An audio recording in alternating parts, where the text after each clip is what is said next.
First responders are trained to jump into action regardless of whether they're on duty or not. Recently, one former Sioux Falls fire rescue member found himself at the right place at the right time. Parker Brown has our top story tonight.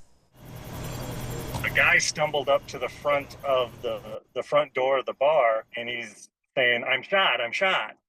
And that's when my wife turned and yelled, "Steve, he's shot." When gunshots rang out in downtown Minneapolis last weekend, recently retired Sioux Falls Fire Rescue Division Chief Steve Fessler knew what to do. I think it's just part of our nature as first responders to do that. You know, like they always say, running into danger. So it's kind of one of those things that it kind of like kicks in. With just under 25 years on the job and training he called second to none, it was instinct to help.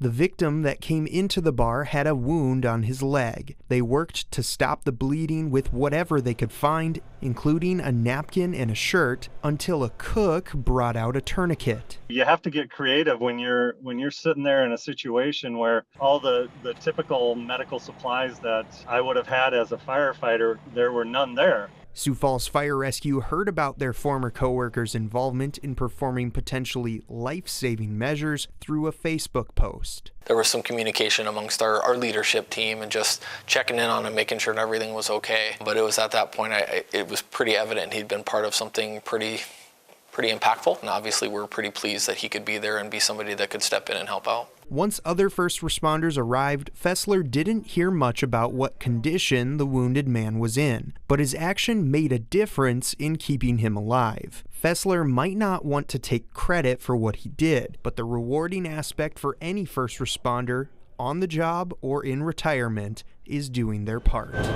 We've all agreed to share a set of values. Those are for life, right? Those are going to stick with you no matter where you go.